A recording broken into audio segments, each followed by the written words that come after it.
Events have been coming back, and that's been good news for Eventbrite, which is a ticketing and content platform. The company last week reported its second quarter numbers, paid ticket volume 16 million, which was up in the triple digits. Net revenue also up in the triple digits. Not surprising considering where we were a year ago. Julia Hartz is with us now, Eventbrite CEO and co-founder. Julia, the trajectory has been good. You know, we all saw the pictures of things like Lollapalooza with everybody packed in there. Sure feels like we're not going to see as many packed in their events in the next couple of months. Jazz Fest being canceled once again, pushed off. We'll see if there are other events where that's happening. So how are you guys managing through what now looks like another potential transition period? Well, thanks for having me. It certainly was a booming quarter in Q2. We're really proud of our results. And I think setting the stage for what's to come, it's important to recognize that Eventbrite is a platform that is serving small to medium-sized businesses who are hosting events that on average are less than 50 attendees. They're about $40 tickets an average for events that are happening in the next 2 weeks. So it's the local book reading at your bookshop. It's the yoga workshop with friends.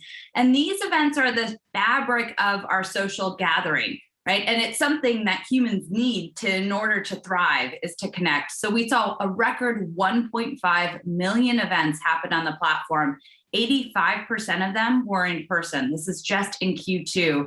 And we saw 250,000 event creators come to the platform to host those events. So going forward, I see a future that I'm very bullish about because we've realized the importance of what it means to be together, and we're ready to take the necessary safety protocols to be able to gather locally in these unique and intimate settings. Julia, can you give us a little more insight into the breakdown on sizes of events? Because while the majority of your events may be these small ones, where does the revenue, how does the revenue break down between 50 and under person events and 50 and over person events? Well, the beauty of the Eventbrite model is that we succeed when our creators succeed. So you have 250,000 creators, 88,000 of them are new to the platform in the quarter alone, hosting 1.5 million events and processing 80 million tickets. So if you think about the Eventbrite model, it's very much about the long tail of events. We've captured that market quite beautifully and will continue to grow with our creators. The second thing that I would point out is that frequency has been a huge shift during COVID. We're seeing more and more creators come to the platform to host multiple events a month and sometimes weekly. So for the same creator, we're seeing much more activity, and our revenue model is tied to their ability to sell tickets, and they're selling more and more tickets. In fact, we saw almost the same amount of events in 2020 happen on the platform as we did in the previous year because of the great rise in online events, which is a huge shift that our customers made in the midst of the first wave of COVID. And that's something that we continue to see as a strong trend. You know, Julia, something I know you guys were asked about a little bit on the call is for those larger events, how you're thinking about the ability to integrate, you know, vaccine passports or those sorts of things that are being more widely discussed. And we've seen it just in the last couple of days, a couple of prominent musicians saying they'll only, perform at venues that have fully vaccinated, policies, fully vaccinated crowds and so on. How you're thinking about integrating some of those into your platform? Well, with the majority of our events being these smaller gatherings, I think that there are these tools in every event creator's toolkit that they can harken back to. When you relate that to a larger event, of course, it's at scale, but it's the same tools. Let's talk about those because we didn't have those a year ago. We have vaccines, certainly, that's been the topic of the day. We have rapid testing, we have masks, and we have social distancing. Those are 4 really critical tools that allow us to gather socially, safely during this next period of time. And my belief is that people don't want to go back to being locked down. They want to be together. And so they're going to be able to adopt these safety protocols more easily because we know what the stakes are. The other side of this is not a pretty picture. And so what I'm seeing is a big push towards normalcy and connectedness using the tools that we have. And, as this evolves, we'll have more and more tools to keep us safe. Well, again, sort of to put a fine point on this, Julia. So via your platform, can someone upload an image of their vaccination card or update their vaccination status when they're registering for an event, if the event organizer wants them to do so? Do you have those kinds of options? Certainly, we have many options for creators to connect with their consumers, their event goers. And we also offer an automated waiver option that they can use with language that, allows them to explain what the safety protocols are for the event. We hope to be integrating with a vaccine verification platform. We're sort of waiting to see what the field presents. There are many different options right now. And as you know, there are many different regulations by each city, each state, each county. And so Eventbrite as a more, I would say standard option comes to fruit, we will absolutely integrate with that option. That's sort of the beauty of the platform, is that we have API services that can integrate with any external service that helps our creators be successful. Okay, Julia Hartz, thanks so much. Eventbrite CEO and co-founder. Thanks, Julia, appreciate it. A lot to be worked through when it comes to the crypto push here in the infrastructure bill.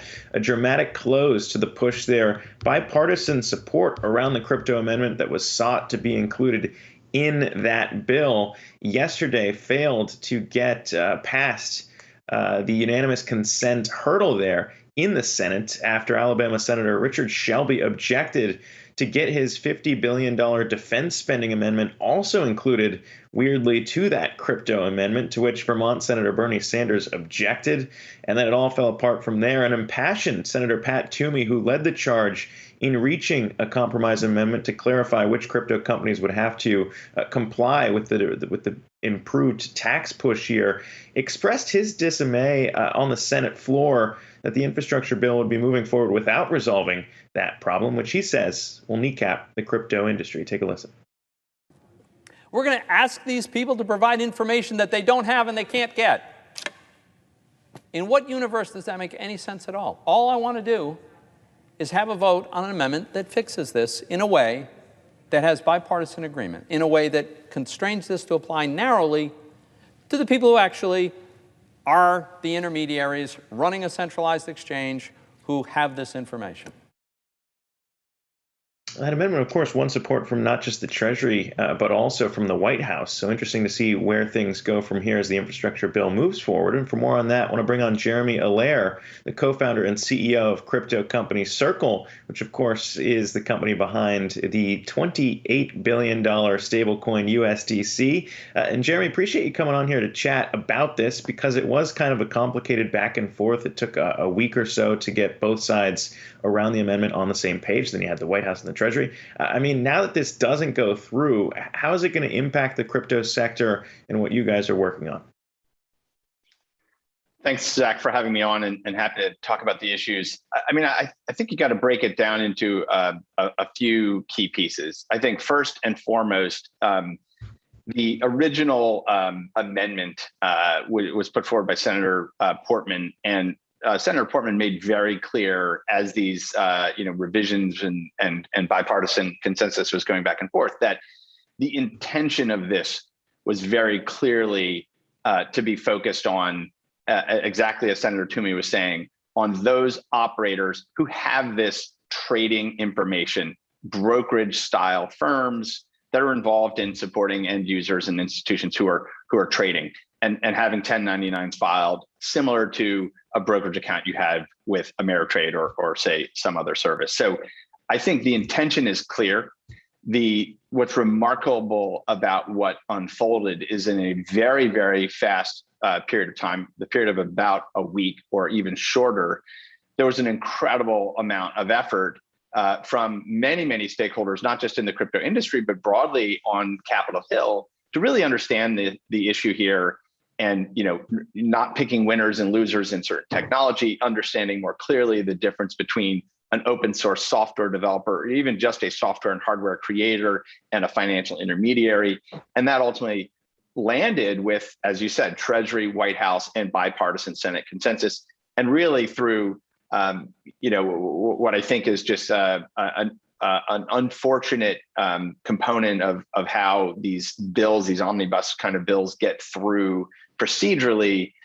you had this sort of blocking right that existed around unanimous consent. So where does this go? I think what's important is that the Treasury, the White House, Capitol Hill, bipartisan support understand what's at stake here and are in agreement about it. And so I have some hope that as this gets to the House, that this issue can be raised there and an amendment can come in before this is ultimately passed into law. What shape do you think that amendment should take? I mean, it sounds like this is going to pass the Senate, but to your point, it doesn't become law without the House. And so as you try to, if you're looking to appeal to lawmakers, what do you think needs to be fleshed out more in this debate? Well, what's interesting is that I actually don't think that there's a debate anymore. You had Senator Shelby, who's interested in his defense appropriations, exercising a blocking right, and another Senator Sanders, who's objecting to this incremental defense expenditures. It has nothing to do with crypto, of course. The bipartisan consensus that emerged and the definitions, I think, are relatively sound. And so if those are picked up and attached to what is ultimately passed by the House, then I think we've made significant progress. Yeah, and Jeremy, I mean, I guess, that's kind of what happens when you come with the unanimous consent push. That's generally those are the risks, right? And some people might say that, you could have been here ahead of it, but there was kind of a last minute inclusion in the infrastructure bill. When you talk about other things, though, and just kind of regulation writ large, you guys made some news there by, opening the push to become a fully chartered national commercial crypto bank. We've seen other entities pursue that route, too. I mean, when you look at maybe where the regulatory pressure is right now, why do you want to go that route? And what does it look like maybe in the potential hurdles to get there? Well, I think it's a great question. What we've seen happen over the past number of years, and in particular, really since early 2020, is this dramatic growth in the adoption of cryptocurrencies, crypto infrastructure, digital currencies more broadly. This has become a major topic. And dollar digital currencies like USDC, which were the principal operator behind, have grown, at a very, very fast pace. As you noted, now at 28 billion in circulation. That's up from 400 million at the start of last year. And so as this takes place, it's becoming very clear that this is going to be an important part of the banking and payment system. And I think at a global level and now at a national level, the government understands that this is going to potentially touch everyone in the country and actually play a role in how the dollar transacts on the internet around the world. And so with that backdrop, it's actually vital that the United States has a national framework to supervise these large scale technologies. I think it's appropriate. And our view is that as we get to this larger scale, we want to be operating under the supervisory framework of the Federal Reserve, the U.S. Treasury Department, the FDIC, and really set a very, very high bar for safety and soundness and risk management in operating global scale digital currencies like USDC. Yeah, Jeremy, just real quick too on how you compare to Tether. Obviously, it's a sliding scale of risks. You guys have your attestations; they have theirs. What do you think sets you apart from them? Kind of looking through the holdings, it looks like you guys are generally kind of similarly split among cash equivalents, and the like. What do you see as the difference there, and the sliding scale between why you wouldn't just be fully in cash and why you have some other assets backing it? I think the really critical piece here, and I don't focus on any one project or competitor. USDC was designed with the ultimate goal of being a general purpose protocol for dollars on the internet and enabling broad-based payment transactions, everything from buying a cup of coffee or making a micro payment for a piece of digital intellectual property to being used as collateral in the issuing of some form of bond on the internet. So it has very, very broad designs. And that's why we see companies like Visa and MasterCard and others supporting it as a standard. This is not just about crypto trading on offshore exchanges. This is about building an infrastructure for payments, commerce, and financial applications on the internet. And from day one, doing that in a regulated environment. And I think that's been really key. This is operated under state banking supervisory regimes under money transmission law. That's a very high bar on many fronts, on consumer protection, on anti-money laundering management. And so operating it in the United States in the regulated US banking system has really been a key differentiator, and the reason why USDC has taken so much market share over the past 18 months. Circle co-founder and CEO Jeremy Allaire, it's good to talk to you today. I hope to have you back on the show again soon. Well, colleges across the country will resume in-person classes full-time later this month, but Arizona State University is doubling down on virtual learning through a new partnership backed by Steven Spielberg, with students immersing themselves through a VR experience. For more on that, let's bring in Dr. Michael Crow. He's the president of Arizona State University, and he's joining us from the ASU GSB conference over in San Diego. Dr. Crow, it's always good to talk to you. I'm going to get to the specifics of this real exciting launch in just a bit, but you are a few weeks out from classes starting. You've got an interesting situation in Arizona where you've got the governor saying you can't mandate vaccines and masks. And as a university president, you're trying to sort of balance both sides between safety and coming in compliance with what's mandated statewide. How are you dealing with all that? Well, it's complicated. Akiko, nice to see you. I mean, it's very complicated. So what we're relying on is common sense. So we have a thing called the ASU Community of Care. People are signing up. People are getting vaccinated. We've got masking highly recommended. We're going to do masking in certain spaces where people can't socially distance. So we're going to be using every tool that we've got. We've got most of our people vaccinated, many more getting vaccinated. And so we're going to move ahead and make this work. What percentage of students are vaccinated right now? I wonder if you have a number on that, and then just how frequently you're going to be testing. What kind of protocols do you have in place, just given that things have definitely improved from a year ago, but there's a lot of concerns around the surge in the Delta variant? Well, so the vast majority of our students are vaccinated, and we're offering vaccinations along the way. They're going to be reassembling. They're coming in from all over the world, over 100 countries, all 50 states. And so we've got a number of things moving forward. We've got random testing that we're going to be putting in place that will be out there. We've got ubiquitous testing. You just drop off your saliva sample anywhere on campus. It gets tested right away. We've got vaccinations everywhere. And so what we're offering is the pathway for people to make the right decisions, the right choices, and to move forward. And we think that we'll be able to do that. Yeah, and when we talk about, trying to push students to kind of be healthy, be safe, come back on campus, everyone's excited to get back on campus and do this right. I mean, are there other incentives out there that ASU might be providing? Well, there's the incentive of you're a part of a community, and here's how the community will be successful. There's an incentive that, we want everything to stay together and keep moving forward and so forth. And so the incentive is reminding everyone of the fact that they're a part of this community. Now, there's certainly incentives related to the fact of, we want to push you to get your vaccine. We're making it available, in a significant way. There may be some party favors, things like that. But basically, the incentive is learn to be a part of a community, learn to care about someone other than just yourself. And we really push that. I mean, that's the incentive. The incentive is to learn to be a part of a community and then see what happens on the positive side. Dr. Crow, we've talked so much throughout the pandemic about just how the way we learn has shifted as a result of everybody being stuck at home. Certainly Zoom classes really prevalent last year, but you've got an announcement today where you're doubling down on that digital experience with a partnership through this company that's backed by Steven Spielberg. Learning in VR, and why go in that direction when it feels like universities are increasingly going back to in-person classes? What do you see in that investment? Well, this project with the company called Dreamscape Immersive, in the joint effort that we have now called Dreamscape Learn between the two of us, is not only about responding to the pandemic and so forth and so on. What it's really about at its heart, and our work accelerated during the pandemic, what it's really about at its heart is finding a way to eliminate this barrier to mastery of science, technology, engineering, and math subjects as a place to start. So we've built a tool which enables a kind of learning, what we call learning through exploration or education through exploration.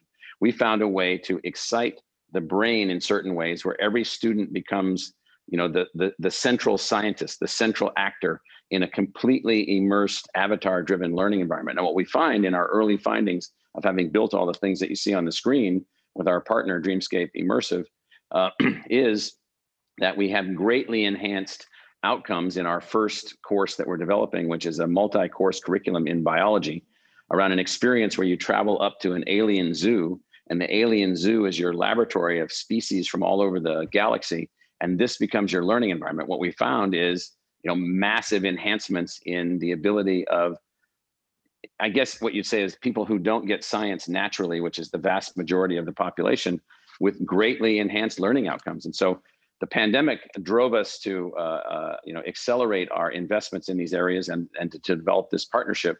That then has allowed us to produce this technology platform. The platform will be used on campus, it will be used online, it will be used in high schools, it will be used in colleges, and it will go beyond biology. But moving forward, what we've learned so far in biology is like, the virtual equivalent of an earthquake in the learning space. We finally found a way to get everybody to learn science. You can count me as somebody who doesn't get science naturally. You just reminded me of how poorly I did in the subject. It shouldn't be. It shouldn't be the case. So.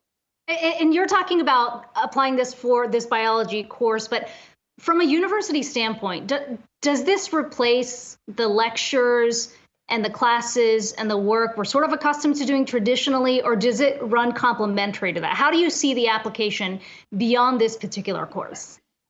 So everything is complementary. So in what we find in certain courses is that we need to enhance the learning environment to empower the individual way in which humans learn.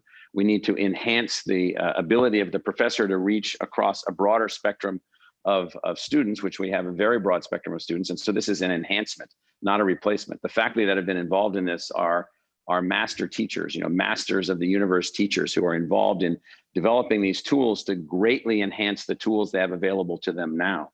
And so what we're looking for here is everybody becoming science literate using these kinds of technologies, everybody finding a way to enjoy things related to learning science and technology. And then beyond that, expanding into the humanities and the social sciences and others using these additional tools. And so we're very excited about that.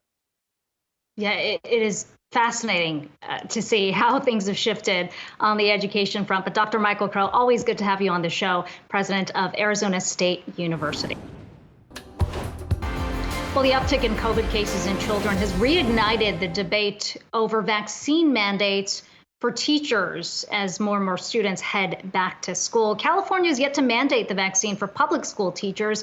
For more on that, we are joined by 7th grade math teacher Juana Rodarte, and she is joining us as part of our week-long series, The State of Education as Americans Get Ready to Head Back to School. And we've got our very own Reggie Wade joining in on the conversation as well. Juana, it's good to talk to you today. Walk me through the specifics of your school right now, how you're thinking about your safety as well as the safety of students without the proper mandates in place.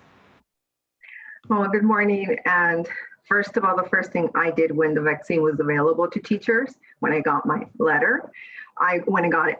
It was a priority because I don't want to be bringing home to my family and friends, something, knowing that I could have prevented that. Students, well, not all of them are going to be vaccinated, and that's going to be tough, because we're going to be wearing masks inside the classroom, on the buses, but nutrition and lunch, they're not going to be required to wear their mask.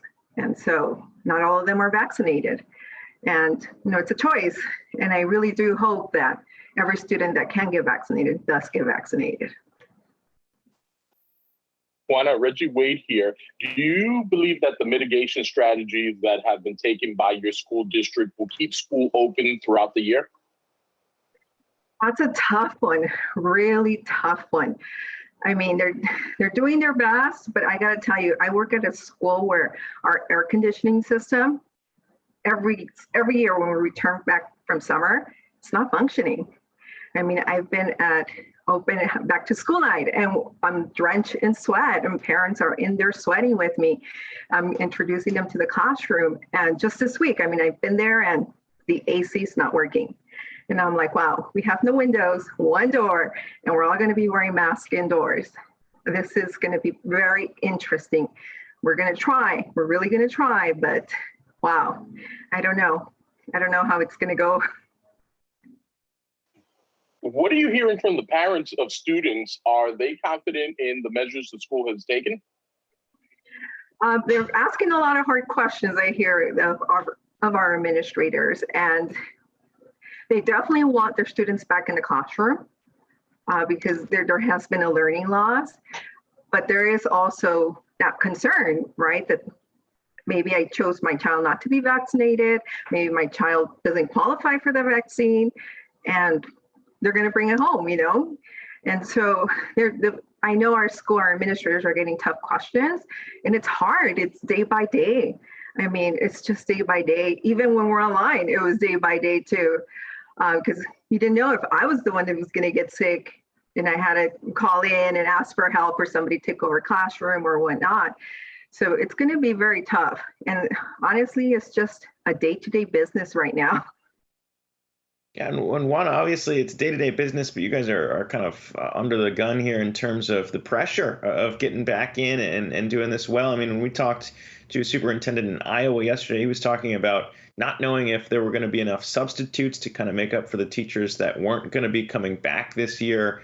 I mean, when you look at staffing there at your school and kind of stress levels from teachers as well, I mean, how do you assess the situation when it comes to those resources?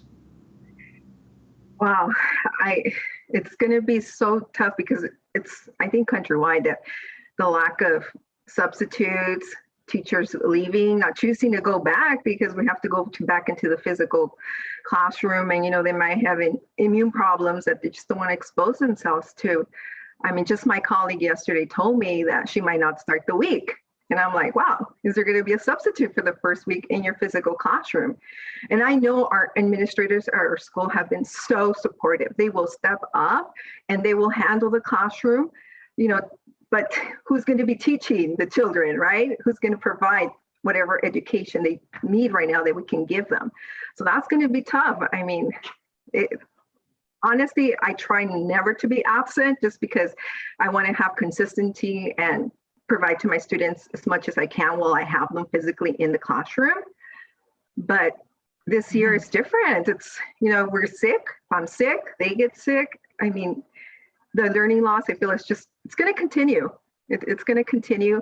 It started before COVID. Yeah. It got worse during COVID, and it's a live and learn here. Juana, on the education front, how are you looking at this knowledge gap that we have seen open up over the last year? I mean, we've heard plenty of struggles of parents, you know, getting their kids to sort of focus on online learning.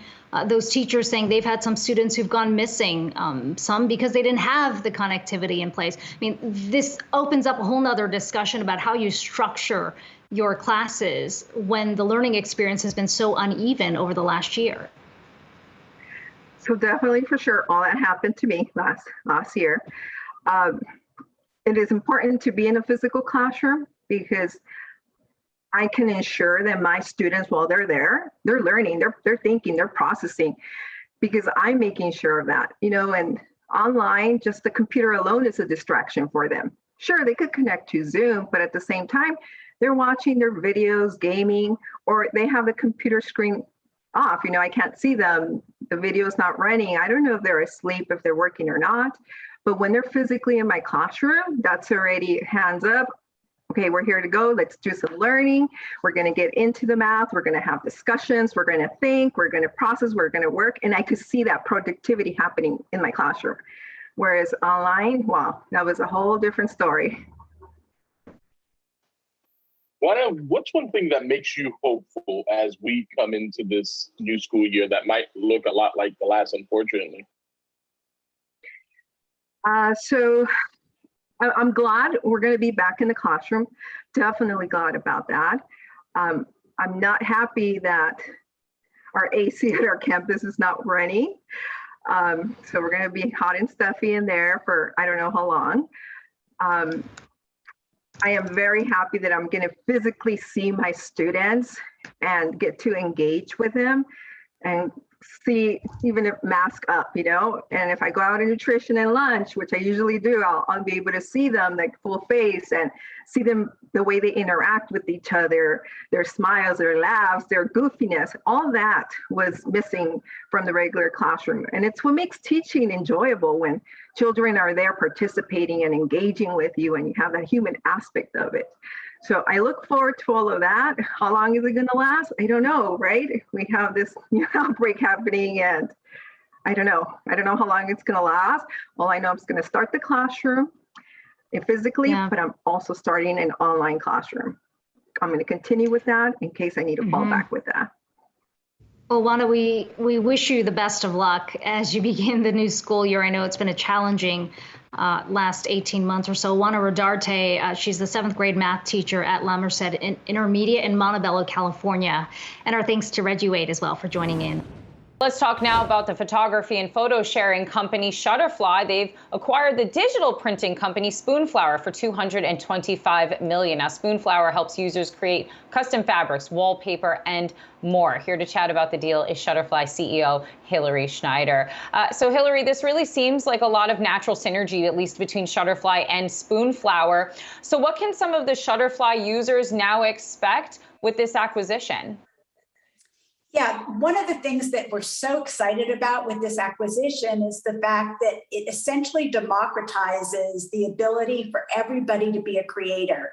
And historically on Shutterfly, that creation was photo personalization.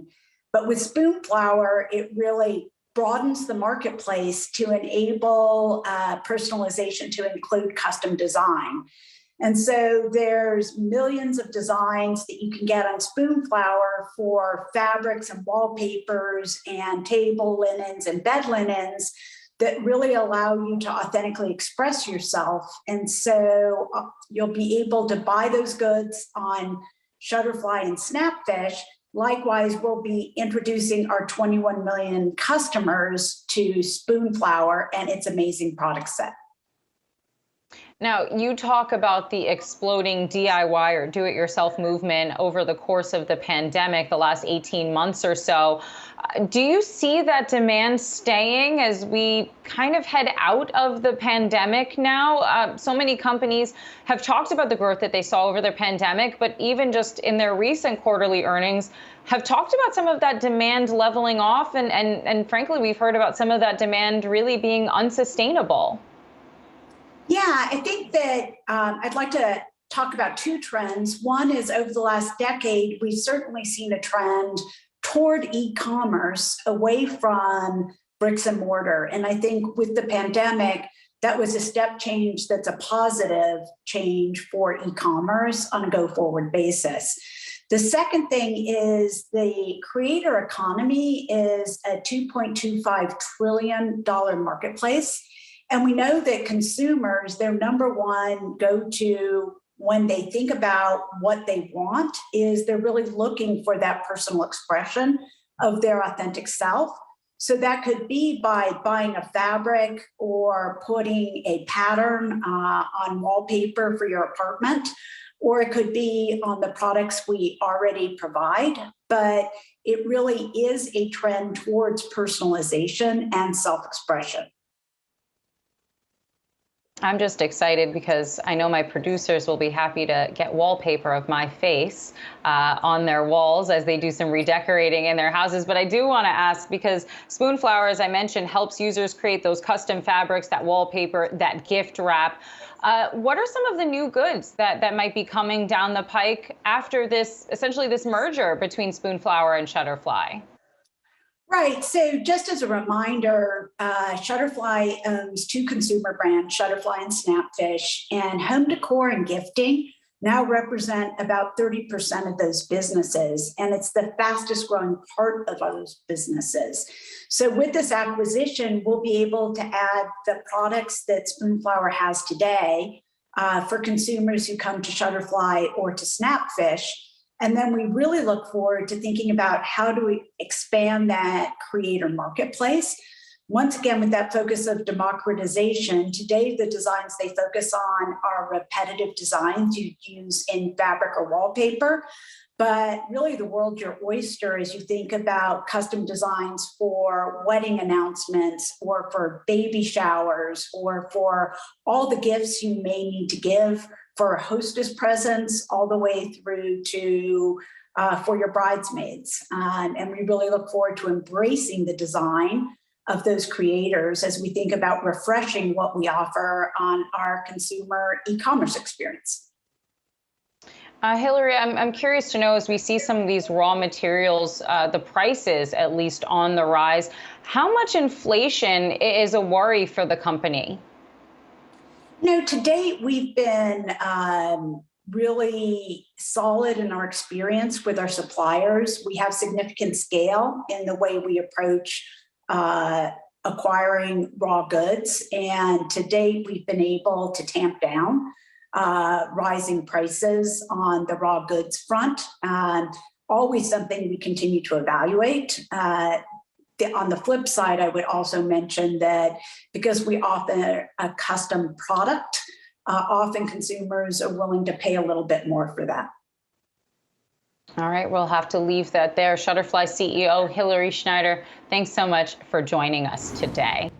I want to talk now about a new platform called Tornado. It's a mobile and web-based investing platform that is hoping to help empower smarter investing decisions. We're joined now by Bernard George, co-founder and CEO of Tornado, as well as our very own Julia LaRoche. So Bernard, Robinhood recently went public. Curious to know how you would compare Tornado to a platform like that, and perhaps why is Tornado better?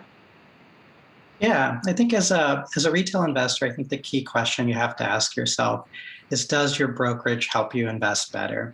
And I think for a lot of investors, unfortunately, the answer is no. Tornado is built from the ground up around that question, really about helping each investor take that next step in their individual path towards becoming a better investor. Bernard, it is a pretty crowded space when you think about these trading apps, and a lot of them are no fee. From what I understand, you all do charge a fee. What do folks get out of using Tornado and paying that fee versus, the no fee options? Yeah, we do charge a membership fee. And I think the key there is around incentive alignment. And I think as we've all learned over the past months and years, unfortunately, free trading isn't really free.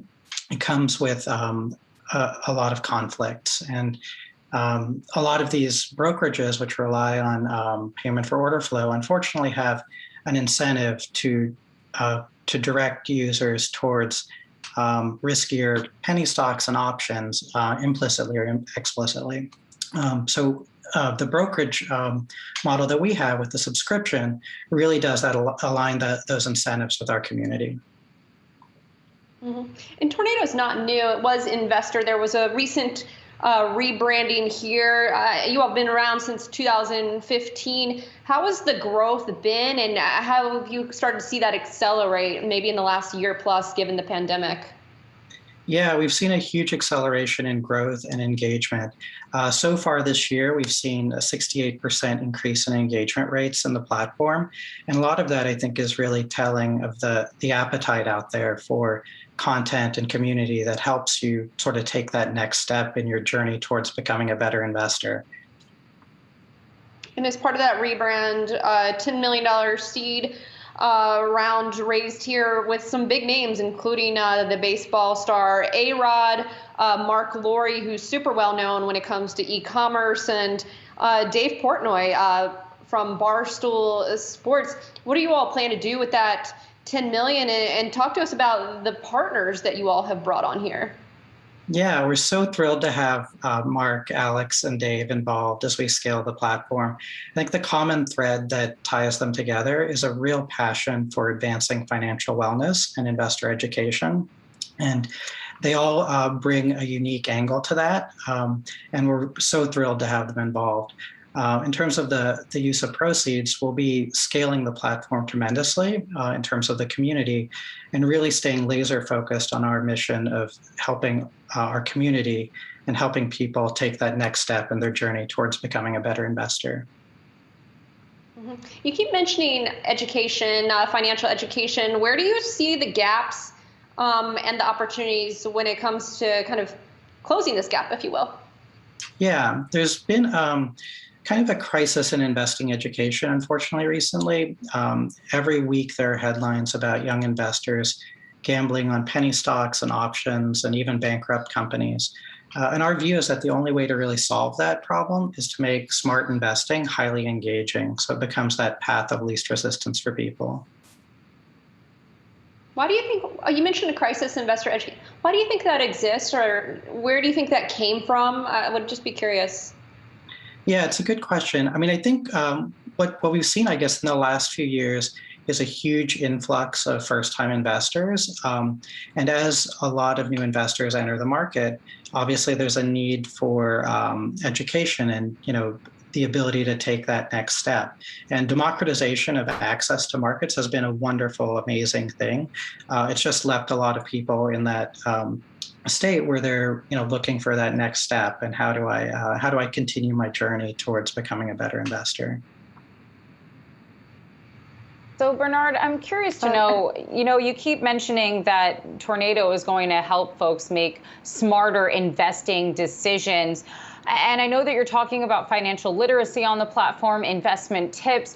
How does that interface, however, when someone's actually making an investment? Is there perhaps flagging if folks are selling too soon, that perhaps it's not the best decision to make, or that they might be on the hook for some higher taxes? How does it work once investors actually start investing?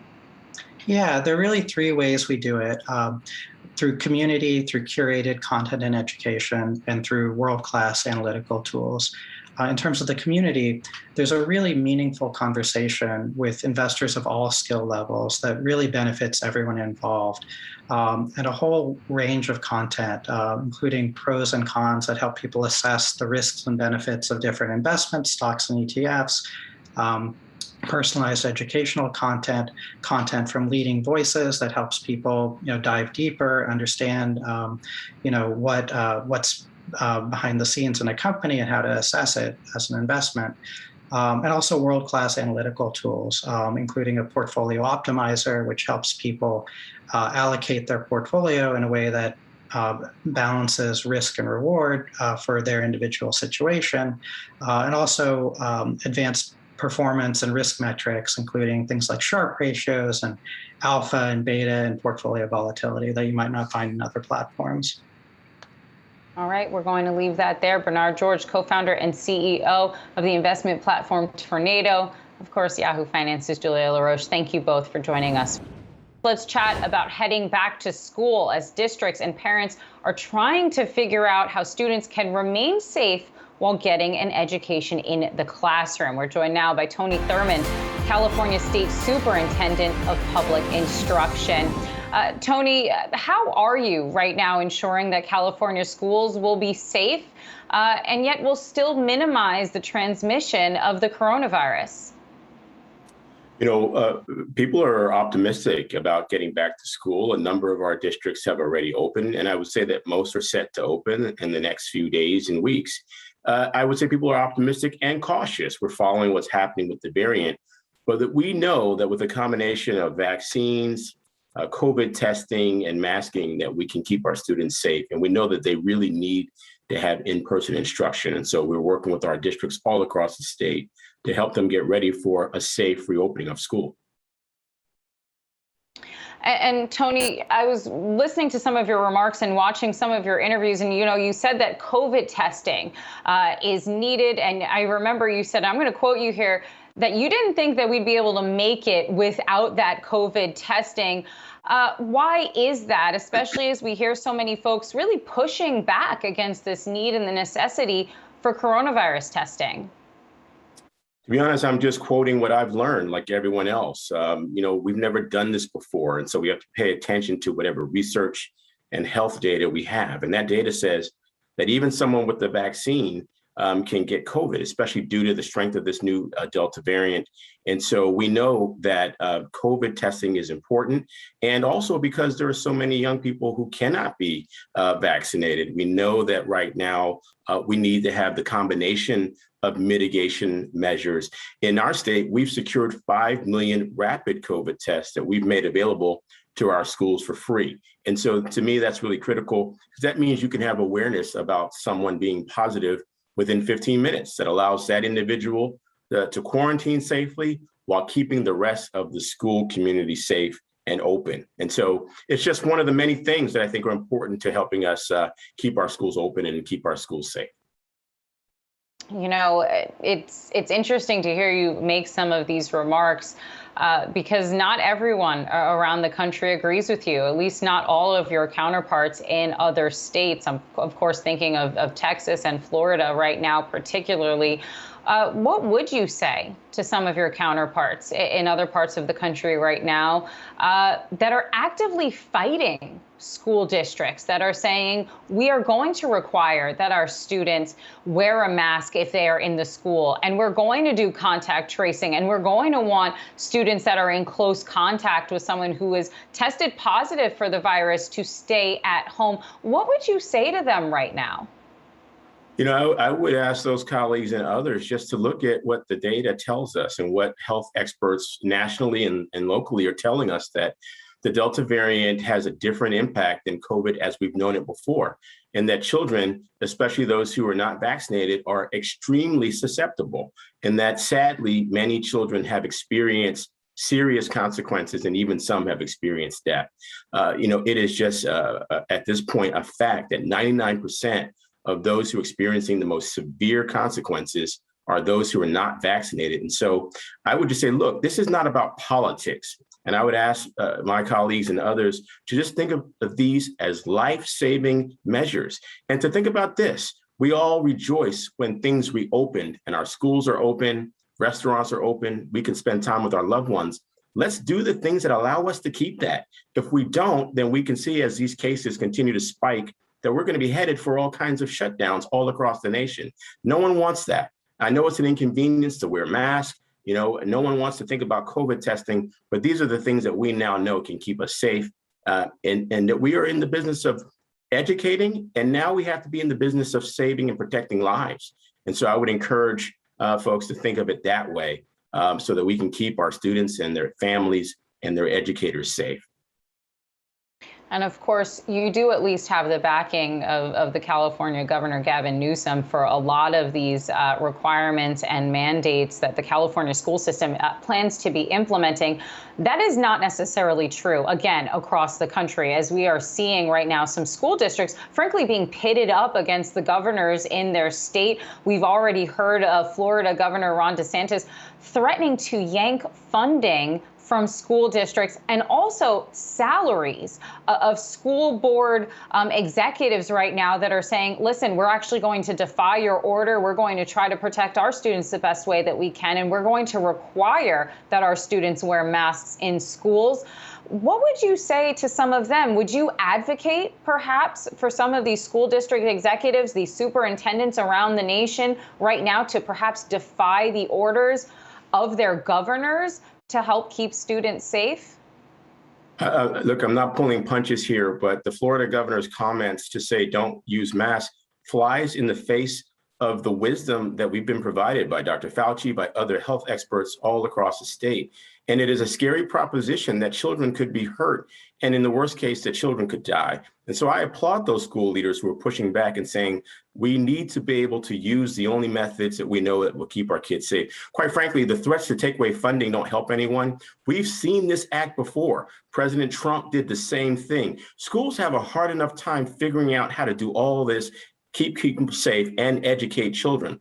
Threats to take away funding don't help the conversation at all. Instead, we need leadership. And you mentioned our governor. I'm grateful to our governor who's really led an effort to help us get more vaccines. Californians have had at least one dose, more so than in any other state. We need to do more in this state and elsewhere. And tomorrow we're doing a statewide town hall encouraging more folks to get a vaccine. We'll have people like legendary Kareem Abdul-Jabbar, the legendary Dolores Huerta, promoting the message about the importance of vaccines, because we still have time before school starts. We need the kind of leadership that takes those actions even when it's not convenient. Governor Newsom has done that. I would encourage those other governors across the country to think the same way. It literally could make the difference between life and death.